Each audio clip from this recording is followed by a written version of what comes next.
O Brasil assiste estarrecido este momento de tantas prioridades e dentro do Congresso Nacional, com exceções é verdade, mas um contingente enorme nesse momento arbitrando para si próprios, para o próprio benefício, valores realmente descomunais, totalmente despropositais, né? Um país cujo aumento salarial vai à base de 4, 5% nos salários das pessoas, em que as empresas, tantas delas passam por verdadeiros perrengues e tantas outras dificuldades. A gente está assistindo aqui a decisão, não é, de elevar de cerca de 2 bi para 5 bilhões e 700 milhões o valor que será destinado para bancar as campanhas eleitorais do ano que vem. Eu disse que tem exceções porque tem mesmo. Nós podemos generalizar. Aliás, o Brasil está numa onda de generalizar. Se alguém numa categoria profissional não se porta direito, todo mundo diz que a categoria inteira está... E não é assim. Não é verdade que está tudo perdido. Tem um grupo de parlamentares que entra agora com uma ação no Supremo Tribunal Federal contra este aumento do Fundo Especial de Financiamento das Campanhas Políticas. Entre esses parlamentares está Tabata Amaral, deputada federal, com quem nós vamos conversar agora. É um prazer tê-la no programa, lamentavelmente uma circunstância também desagradável. Mas eu agradeço sua gentileza em nos atender. Deputada, bom dia. Bom dia, Dércio. Bom dia pela rádio. Só queria já aproveitar para concordar com tudo que você trouxe. É um absurdo muito grande que no momento de fome, inflação, pandemia, desemprego, se queira quase que triplicar o valor do fundo eleitoral. E é justamente em resposta a isso que esse grupo de parlamentares não só votou contra essa medida, mas também foi ao STF e recebeu ontem uma notícia muito importante de que a ministra Rosa Weber pediu que o Congresso se explique diante dessa medida. Então, para além de toda a pressão para que o presidente da República vete o aumento do fundão, nós também estamos com essa ação no Tribunal Federal. Não existe, né, deputada, nenhum parâmetro, nenhum indexador, nenhum indicador econômico que essa gente possa se apoiar para dizer que nesse período teve uma elevação terão entre uma eleição e outra uma elevação de 200%, né? E só para as pessoas que estão nos acompanhando entenderem, com esse valor que estão propondo, seja de 4 ou 6 bilhões, não importa, esse valor é extremamente alto. O mais gastaria com campanha, e parece que há tantas outras prioridades. E aí falta na pauta de o meu incômodo. Ouvi repetidas vezes que não há recursos para a educação, ouvi do próprio governo que não havia 3,5 bilhões de reais para levar acesso à conectividade a alunos de baixa renda. Essa é uma luta da bancada da educação desde abril do ano passado, de ter aprovado o projeto de conectividade, ter derrubado o veto do presidente e agora ver o governo entrando no STF para não executar, para não efetivar essa lei que vai conectar os alunos mais pobres desse país. Então, ouvi que não há dinheiro para a educação, mas que há dinheiro para um fundão. É essa incoerência que nos incomoda e é essa incoerência que nos leva a agir. Há muitas outras prioridades nesse país antes e nós precisamos, e por isso que é tão importante essa nossa conversa, que a população acompanhe o que está acontecendo e faça pressão, porque a necessidade é muita, tem muita gente passando fome e é um escárnio com a população se querer levar o fundão a esse patamar tão alto que faria com que o Brasil fosse o país que mais gasta recurso público, dinheiro público com campanha de político. É bom lembrar que o presidente inicialmente relutou nessa possibilidade, ele inicialmente, pelo menos, se dizia contrário a esse aumento, depois ele encontrou um meio termo ao sugerir que então que não seja de 5.700, mas de 4 bilhões, o que ainda assim é muito dinheiro, né? Como que numa forma de tentar conciliar as coisas, né? Mas a ideia não foi muito bem recebida vamos dizer assim, pelo grupo parlamentar, que é enorme, daqueles que querem mesmo 5 bilhões e 700 milhões e pronto. E aí ontem nós vimos Eu quero aqui só lembrar que eu não falo contra nem a favor a governos. Eu falo sobre atitudes de todos eles que estão no setor público. E aí, quando eu digo isso, eu não estou falando mal do presidente. Eu estou perguntando para você se está certo, por exemplo, que ontem definitivamente o Centrão tomou conta do governo. Agora os cargos mais estratégicos estão com gabinete dentro do governo e são partidos de centrão, o chamado centrão, tão alardeado como prejudicial, né, em outros tempos, né? Com pessoas que, entre eles o senador que acaba de assumir, que há 2 anos atrás dizia que o Bolsonaro era um fascista em 2018, e agora ele está mandando num gabinete ao lado do gabinete do presidente. Eu não estou criticando o presidente antes que alguém que o defenda vá imaginar que a minha condução aqui está nesse sentido. Eu estou perguntando a você, está certo? Eu estou falando que você pode gostar de um político, mas você não é obrigado a compactuar com tudo que ele faz. O que está sendo feito está certo? É disso que eu estou tratando. Eu não estou tratando de ideologia, nem desse, nem daquele. Mas perguntando a você, está certo que esse senador vá agora, inimigo declarado de 2 anos atrás, ser uma das maiores autoridades dentro do executivo nesse momento, para poder, enfim, está certo isso? E outra coisa, está certo que, por exemplo, aí já vamos para um outro âmbito, mas eu preciso dizer aqui, que esse deputado, ao vagar a sua função lá no Senado, seja substituído pela mãe dele. É de coisas assim que eu estou falando. Não estou falando mal desse ou daquele, e nem torcendo aqui por um lado ideológico. Eu estou perguntando a você, está certo isso? Perdi a conexão com a deputada, enquanto isso deixa eu continuar aqui.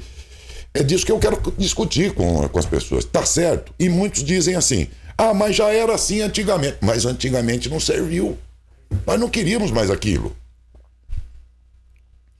Então, fica uma discussão que a direita atrapalha, a esquerda diz isso, a direita diz que a esquerda que é o perigo. Eu vejo o Centrão como o maior perigo desse país. Ele está sempre sentado lá no poder, manda tanto quanto e não assume responsabilidades.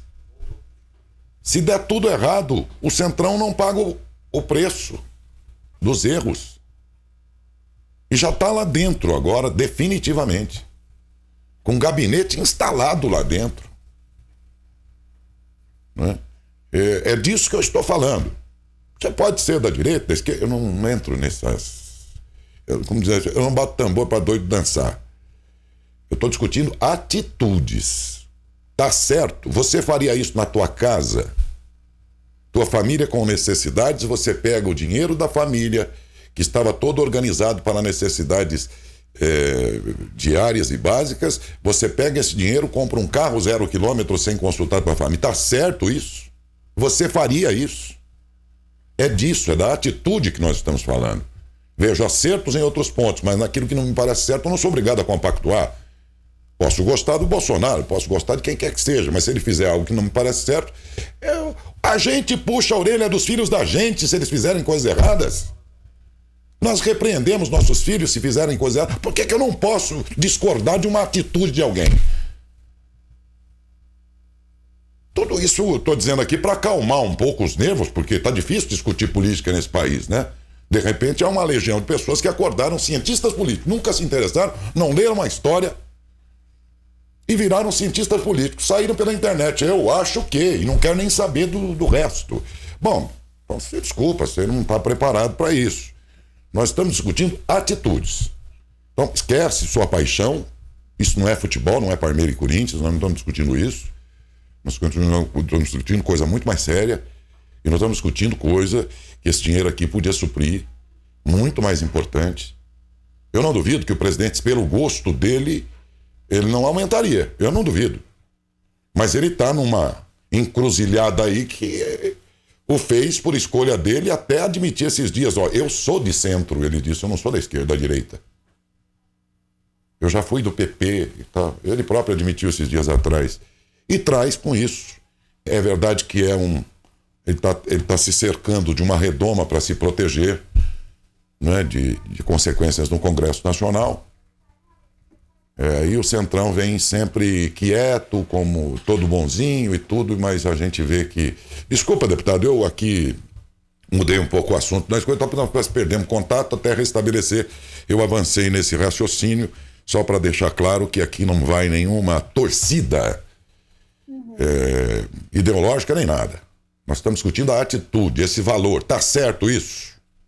Que é o mesmo que você chamar a tua família, se reunir e dizer, olha, nós não temos dinheiro para remédio, nós não temos dinheiro para a educação dos nossos filhos, nós não temos dinheiro para comprar roupa para os nossos filhos, mas eu estou comprando um carro 0 quilômetro, hein?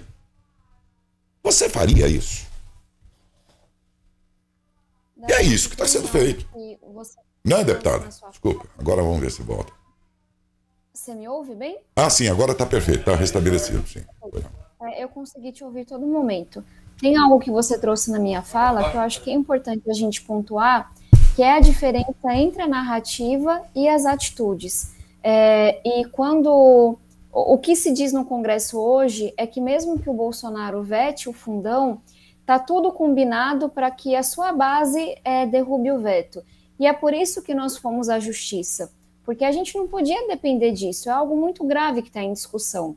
Então é importante não só que o presidente vete o fundão, mas que ele convença a sua base, o seu filho, a deputada Carla Zambelli, entre tantos outros, a também votarem contra. Um ato para as redes sociais, mas toda a base do roubar esse veto. E tem um que eu compartilho problemas, porque eu incomodo muitas pessoas por isso. Eu não cresci dentro de um partido político. Eu não cresci dentro de um centro acadêmico, seguindo uma cartilha partidária A, B, C ou D. Então, é claro que eu tenho os meus posicionamentos, que eu tenho a minha visão de mundo, a minha ideologia.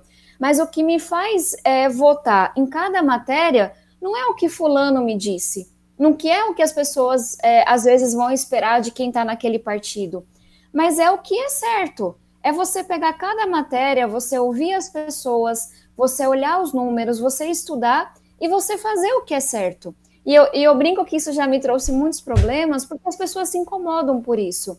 Mas eu acho que falta um pouco disso na política, da gente em cada questão falar, olha, eu tenho a minha visão de mundo, eu tenho a minha ideologia, mas eu estudei, eu ouvi as pessoas, eu sei o que as pessoas estão passando nas periferias desse país, então vou fazer o que é certo.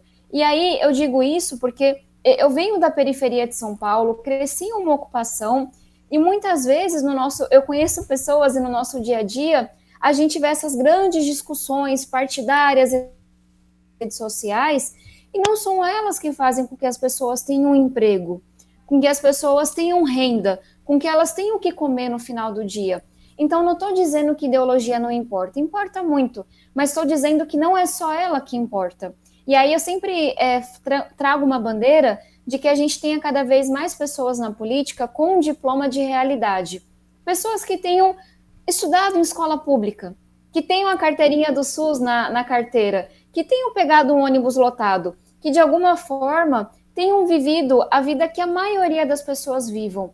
Porque a gente tem a impressão, às vezes, que Brasília se torna como se fosse uma Disneylândia, uma ilha da fantasia, um divórcio. Muito desconectada das pessoas. E quando é que a gente vai mudar isso? Quando a gente tiver cada vez mais pessoas comuns que vivem a vida como ela é, ocupando o seu lugar na política, fazendo política. Porque senão fica uma coisa muito desconectada da realidade das pessoas, que é o que a gente está vendo com esse ato de quererem aumentar o valor do fundão, quase triplicar o valor do fundão.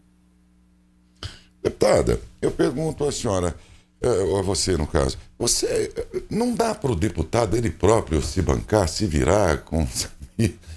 Porque assim, eu falava agora há pouco aqui, qualquer pessoa que queira ser médico, ele vai ter que se bancar de um jeito pelo ProUni, sei lá o quê, e o cara que qualquer profissão que ele vá abraçar e dependa de que ele alcance isso, ele sempre vai, enfim, e o mundo inteiro se vira assim e chega lá.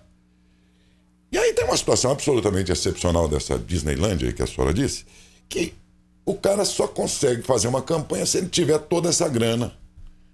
Há partidos, inclusive, que nem tem tanta pretensão de ocupar vagas, nem tem lá um bom projeto, mas ele existe como um balcão de negócios, porque pelo partido circula dinheiro. circula horário na televisão. Sabe Gente, qual são é 30 a e poucos principal... partidos. Aí tem uma boa, desculpe, tem uma boa parte deles que se você perguntar qual é o seu projeto, se você fosse governar hoje, ele não tem um negócio definido. Ele está lá para pegar a grana que vem, essa grana aqui, e sabe Deus como distribuí-la e em que condições, né? É isso que existe no nosso país. Eu queria pontuar uma coisa que me faz ser extremamente crítica como esse fundo público funciona hoje. Não existe uma regra do tipo, o financiamento público é para permitir que todos possam competir, então vou distribuir entre todos os candidatos. Não é assim que funciona. Muitos partidos, eles têm donos, eles não têm uma ideologia. E esses donos, eles vão distribuir o fundo eleitoral para os seus amigos. Então, 2 milhões para fulano, 2 milhões para ciclano. Então, hoje o fundo ele tem que ser revisto, primeiro, porque o valor é muito alto, mas também porque a sua distribuição ela não é igualitária.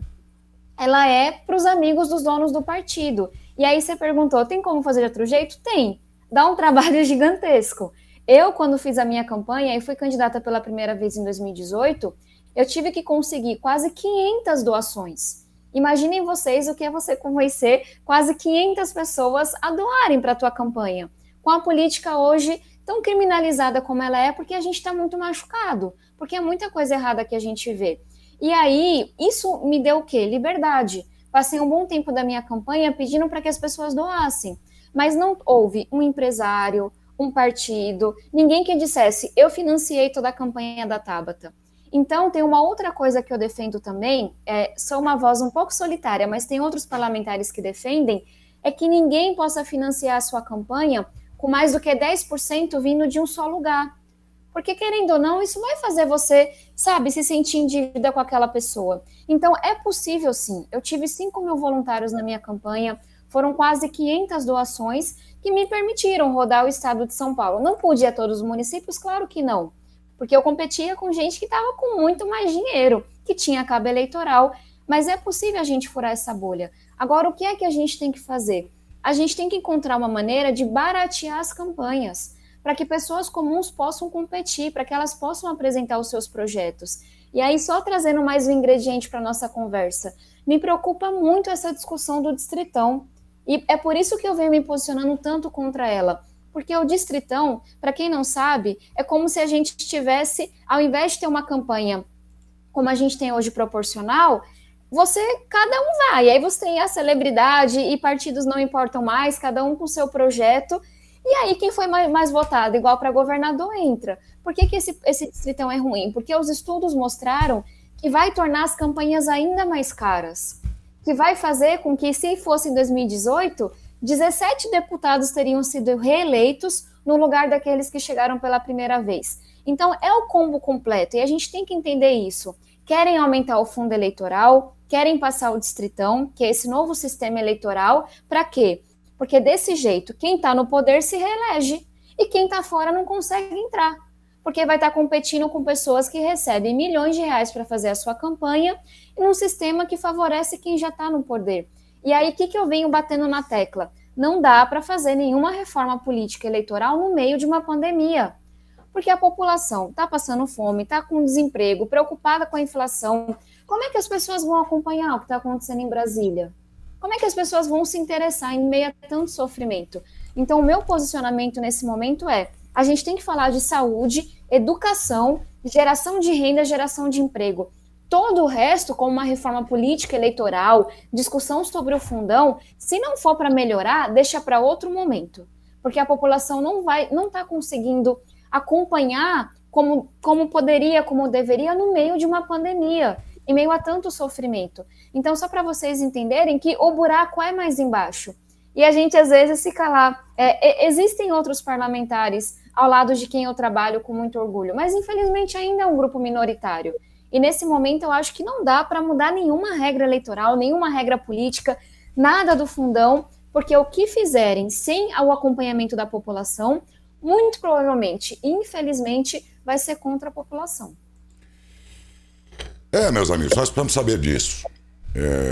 Fora esses privilégios aí, quando nós falamos da distribuição da grana, dessa grana toda entre os partidos, e bem lembrou a deputada que esse dinheiro cai no partido, o partido escolhe 2 ou 3 ali, mais próximos de quem manda naquele partido, e a grana é descarregada tudo neles. Os outros candidatos, então nem vai direito para a finalidade que já é discutível, né? E aí você vê uma outra situação que eu pergunto de novo a você, independente de ideologias e quem quer que você goste ou deixe de gostar. O senhor Lira, presidente do Congresso Nacional, ele tem hoje, para fins de emendas parlamentares em suas mãos, ganhou o apelido até de emendas secretas. O cara tem na mão 11 bilhões de reais que ele comanda a distribuição, sem ter que saber se eu vou dar para esse, para aquele. Ele distribui lá dentro para os deputados que ele quiser. Não para si próprios, mas para as emendas. 11 bi, o Ministério dos Transportes não tem esse dinheiro para o ano inteiro. 11 bi, o Ministério da Infraestrutura, que é para atender um país inteiro, não tem esse dinheiro. E o cara, presidente do Congresso Nacional, da Câmara dos Deputados, ele tem esse dinheiro na mão para distribuir ao seu bel prazer entre os caras chegados. Emendas secretas. É disso que eu estou falando, e me contestem se eu estiver errado.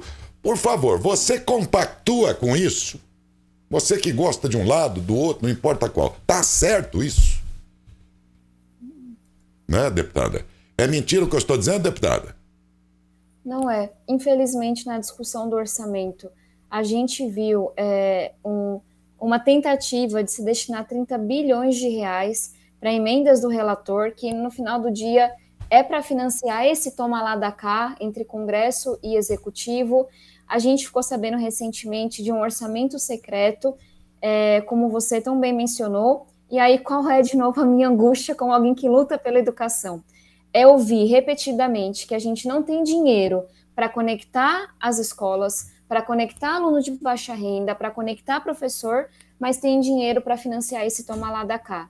E é por isso que essa nossa luta continua, não só na questão da conectividade, mas para combater tantas mazelas que existem principalmente nesse momento do Brasil. Tem uma luta antiga que eu venho levantando, que é contra a pobreza menstrual, porque eu descobri que uma falta às aulas, uma já faltou às aulas, porque não tem dinheiro para comprar o seu absorvente. E aí vocês imaginem a vergonha que essa menina sente, a tristeza que os pais sentem de não poderem mandar a filha para a escola porque não tem absorvente. E aí você vai estudando mais e você vê que algumas meninas perdem 1 mês e meio de aula porque não tem esse dinheiro, porque o Brasil está muito pobre nesse momento. E aí eu fico feliz de saber que vários estados e municípios, depois de terem ouvido falar sobre isso, estão tratando desse assunto que ainda é tabu, mas de vez em quando eu ainda ouço, mas não tem dinheiro para isso. Então, cada vez que a gente levanta uma bandeira que é importante, que é para garantir que nossos meninos e meninas possam estudar, para que um dia o filho do rico e o filho do pobre tenham as mesmas oportunidades, e alguém vem me dizer não tem dinheiro, eu sempre penso naquela história do colchão, do cobertor. O cobertor ele é curto. Agora, me incomoda que queiram cobrir coisas como orçamento paralelo, como orçamento secreto, como fundão eleitoral, que no final do dia esse toma lá da cá, mas não queiram destinar recurso para a educação, não queiram destinar recurso para a saúde, entre tantas outras áreas. Mas só acho importante as pessoas terem esse entendimento de que as coisas, elas podem mudar. A política é um lugar de transformação. Não é no mundo todo que as coisas são assim. Sabe, pela primeira vez a gente própria. Pessoas que vêm de uma família mais pobre, que vêm da periferia, podendo fazer faculdade. Isso não era possível. Meu pai me dizia quando eu era pequena, na minha época a escola pública era coisa de rico. Então, só para a gente não perder a esperança nunca. Porque na hora que a gente perde a esperança, na hora que a gente deixa de lutar, a gente deixa a arena aberta para quem está lá pelas piores motivações possíveis. Então, só vamos ter esperança e continuar lutando e continuar se indignando. Porque, de fato, tem muita coisa que precisa mudar urgentemente. Deputada, finalmente, o que é que vocês esperam e quanto demoraria aí uma decisão definitiva sobre esta ação de vocês contra o aumento do fundão de financiamento de campanhas lá no STF? O que a gente espera de verdade é que o presidente da República vete o fundão e não só vete para ser um discurso, mas mobilize a sua base, convença os seus deputados, inclusive do seu partido, como Carla Zambelli, Eduardo Bolsonaro, entre tantos outros, a mudarem o seu voto e votarem contra o fundão. É isso que a gente espera, porque isso é o certo. Se isso não for possível, a gente vai continuar pressionando para que essa ação que nós entramos no Tribunal Federal, no STF, para que ela tramite, para que o Congresso se explique e para que a relatora, a ministra Rosa Weber, possa dar um parecer contrário a esse aumento que aconteceu em meio a uma pandemia, a um momento de muito sofrimento. Mas o que a gente espera de verdade é que essa atitude ela venha do presidente da República, ela venha de sua base, para que a gente possa pôr um fim a essa história e voltar a discutir o que realmente importa nesse momento. Deputado, e finalmente ainda também, ultimamente tenho ouvido falar muito sobre a possibilidade de um parlamentarismo misto no Brasil que fosse nos moldes do Reino Unido e que, portanto, tivesse lá, por exemplo, a figura do primeiro-ministro, porque em caso de substituição você troca o primeiro-ministro e é um processo bem menos dolorido, não é, do que um impeachment, por exemplo. Por que eu estou dizendo isso? Porque eu vejo que, e pelo jeito vai ser histórico, e se tornou histórico, que qualquer pessoa que chega ao poder, ele chega com uma ideia, um projeto, ele chega muito bem intencionado. Até. Não vou duvidar da boa intenção de quem chega lá na presidência da República. Mas ele chega lá e não vai demorar muito. Você vai ter toda essa legião aí, sobretudo alimentada aí pelos partidos do Centrão, que começam a mostrar o seu poder no Congresso Nacional e a qualquer dificuldade que o presidente tiver, ele acena com a bandeirinha do impeachment ameaçando. Isso parece que já virou história. Por isso é que os governos petistas também tiveram que se engraçar com o Centrão, deu no que deu, e isso está fazendo, na minha opinião, o presidente Bolsonaro hoje se aliar, tanto que agora ele tem o gabinete do Centrão dentro do Congresso, do Planalto. Por quê? Porque ele teme que a eventualidade de vários processos de impeachment o tire do poder. E ele não terá uma base no Congresso Nacional, então ele faz o quê? Se aproxima do Centrão para poder ter governabilidade. Daí eu achar que mesmo nessa questão eleitoral aqui, desses valores, se o presidente tivesse autonomia para resolver, eu não duvido de que ele talvez mantivesse nos 2 bilhões mesmo lá e não aceitasse. Só que ele está, assim, com uma guilhotina aqui também. E o Congresso, sobretudo por essas forças dos partidos de centro, mandando ameaças há muito tempo e agora se instalando dentro do governo. Ele já é do Centrão, esse governo atual. Ele não é mais de direita. Vamos acordar, essa é uma realidade. Então eu fico pensando, qualquer um que entrar lá, vamos imaginar que o Lula tenha entrado lá com excelentes intenções. Vamos imaginar que a Dilma também. Vamos imaginar que o Bolsonaro agora tivesse todas aquelas boas intenções que convenceram o eleitor a votar nele. Mas a hora que senta lá, vem essa maldita pressão de gente que joga pesado e sujo e o cara começa a correr risco. Então, o que eu quero chegar aqui? Minha gente, será que o grande mal desse país na política está na direita ou está na esquerda? Porque o Centrão passa batido como se santo fosse. No entanto, ele manda neste país faz muito tempo. E pior, nunca é responsabilizado pelos erros. O erro é daquele que está com a caneta da presidência na mão ou de ministro, seja lá o que for tal. Eu não estou com isso inocentando ninguém, só estou perguntando para você. Presta atenção nesse jogo político porque ele já é velho e ele está se repetindo e tende a se repetir sempre. Sempre. E daí eu perguntar, entre os males deste país, que quem está na direita acha que a esquerda é tudo capetinha e do lado dele só tem santo, e o vice-versa. Quem está na esquerda acha que a direita só tem capetinhas e lá só tem santo. Escutem o Centrão, hein? Ele passa batido. Vamos prestar atenção mais nele, porque talvez grandes males aí são, na verdade, resultado de, sabe, dessa execução fria, calculista, dessas pressões de toda a ordem, que de cara põe qualquer um que assumir. Se você botar a Madre Teresa de Calcutá na presidência da República, eu não vou dizer que ela vai compactuar com essas coisas, mas ela vai ser assediada duramente por essa gente toda. E já que o ano que vem é ano eleitoral, vamos lembrar que esse mesmo Congresso é composto de não sei quantos picaretas, não sei quantos são, desculpe, deputada, mas também de gente boa e bem intencionada e decente, e me parece ser o seu caso, deputada Tabata Amaral, a quem agradeço pela entrevista. Daércio, muitíssimo obrigada pela oportunidade. Queria trazer só um comentário sobre o que você... e aqui falo como alguém que se desse nosso país. Concordo quando você diz que o que mais nos causa mal, o que mais nos causa danos, não é a disputa esquerda-direita. Isso eu falo com conhecimento de causa. A gente vê essa disputa ideológica tomando as redes sociais, fazendo com que famílias briguem. Mas lá no Congresso a gente vê que idealista, com ideologia, com projeto, visão de país, é minoria. A maioria é do fisiologismo. Então, esse é o verdadeiro mal que a gente tem que enfrentar. É a corrupção, é esse toma lá da cá. E aí, como que a gente enfrenta isso? No meu entendimento, não vai ser mudando o sistema político, porque a corrupção ela entra em qualquer sistema político. Mas no curto prazo, a gente tendo coragem de discutir uma reforma política que não é a que estão baratear as... porque a corrupção ela análise, mas poder reduzir o número de partidos. 35 partidos, para quê? Não existem 35 visões de país, 35 visões de mundo.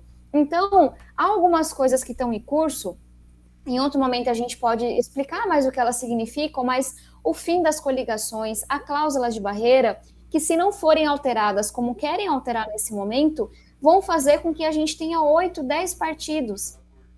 Melhorar. Porque partidos a se posicionar. Vai ter que negociar e construir base ideologia. Com 20 partidos, sabe? Deputada, eu agradeço muito pela sua participação. Acho que longe de você que está acompanhando ir pelas nossas ideias e tudo, por favor, fique à vontade com as suas. Mas se o jornalismo não despertar a reflexão, se você, depois de tudo que ouviu, for convergente com o que foi dito ou divergente, não importa. O que importou é colocá-lo em estado de reflexão dentro daquilo que você acredita que é o mais certo. Esse sempre é o propósito. Se o jornalismo não despertar crítica de quem está assistindo, ele não é jornalismo.